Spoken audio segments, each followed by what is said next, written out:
Okay, everybody, it's trapping season again. We're all very excited, I'm sure, us and you guys, about getting going and trapping again.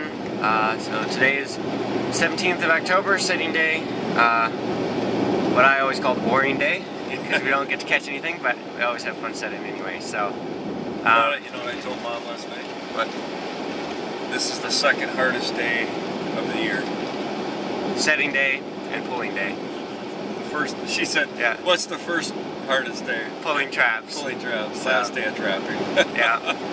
So we're excited. It's 7 or 8 o'clock this morning. We didn't get up super early because we have all day to set traps. We're going to show you a little bit about our setting technique, a couple of places that we're going to be at, just so you get an idea of how we set our traps and bait them and location type things. So looking forward to it, and yeah. Yep. Alright, here we are again, guys. Just going to show you a little bit about what we do when we set, especially around our corn feeders. We do a little bit different here. So this is the corn feeder we got. Not too much action, there's still a lot of corn on it, but usually we set a couple of them We got 2 hammers in there. around the feeder. That's heavy. And then a couple DPs. We also sometimes will put like a coil spring under there. It's a good little spot to put a trap. You got coons running in and out of that hole and stepping down there.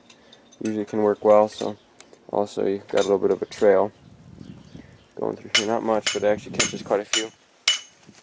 So we use pogo stick anchors. They just work really well and they're cheap. So, and also this year we tried some of these little spring clips. See how those things work if we want to change out or to leave the anchor. So we put the anchor in and then bait it up, which I'll show you a little bit about how we bait it. We got just a jar of cat food. This is just like an old peanut jar. Fill it up with some cat food. We got our what we call tasty paste. We have a video showing how we made this stuff. So it's our paste bait that we use. And then this is fish oil. We just put in a old ketchup bottle. Another thing that works well is like a Dawn dishwashing liquid bottle. Just to squirt this around.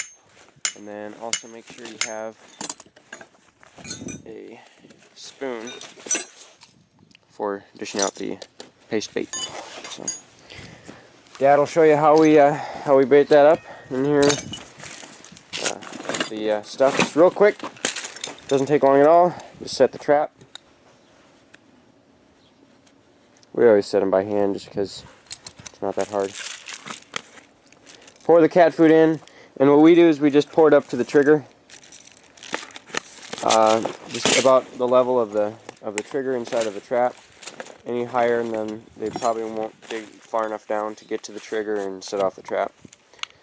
So then we just take a little bit of our paste bait, a little bit inside, a little bit on the top, just to kind of lure them in.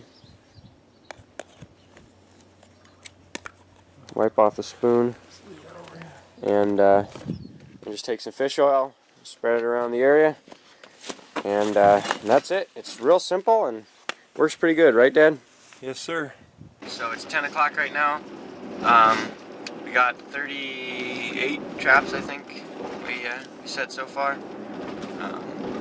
So we're doing pretty good, getting a bunch set, and gonna keep going here on the line. Show you a few more tips and tricks probably as we're going. And one thing I did want to mention though is that you gotta make sure and mark your traps, or mark what traps you have out. We use score sheets to know what traps we have on what sites, how many we have. So and draw maps. And draw maps, so then you don't forget, because it's so easy to forget where you put a trap and then lose it. So if you document well, you'll have a lot less traps that you'll lose, and it's just going to be a lot better operation. Alright. See you in a bit. Hey guys, just thought we'd make a little quick video showing, to demonstrate a point The point we wanted to demonstrate is looks can be deceiving either way. As you can see here, we're going to set a couple of traps, and it doesn't look like there's really anything. There's a field, building behind you, and a fence. So why are we setting here? Well, we set here in the past and we caught a ton of coon just running from the fence to the field. Why? They just run. So on the other side, sometimes you have a site where there's stuff everywhere, a big mess. There seems like there'd be a ton of places for coon to hide, and you won't catch anything. So just because a site looks like it's not going to have any coon, don't necessarily just say, oh well, it doesn't have any coon. Check it out anyway, because you never know, it might, like this little site here. So this time, last year was a lot better. This year it was a bean field. The beans are off, so there's not a lot for the coons to run into the field like there was last year with corn.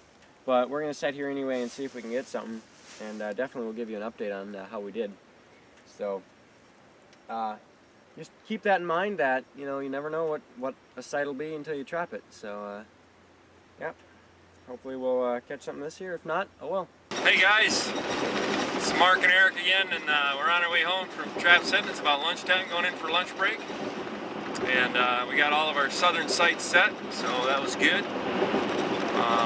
and roll along pretty good. Didn't have too many problems, except for our Heinz 57 ketchup bottle fish oil spreader didn't quite work the way we had hoped.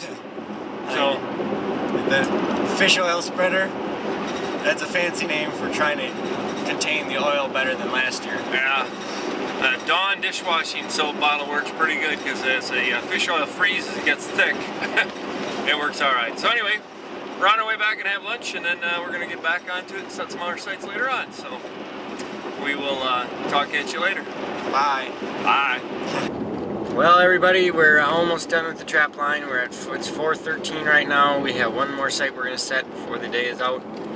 It's been a long day of setting, and real excited to see what's going to happen tomorrow. We have some different sets that we did this year that we haven't done in years previous, trying some new things out, and a little experimentation is always good. So right now we've got over 100 some traps out, so definitely a lot of traps, and hopefully we'll get some big numbers tomorrow.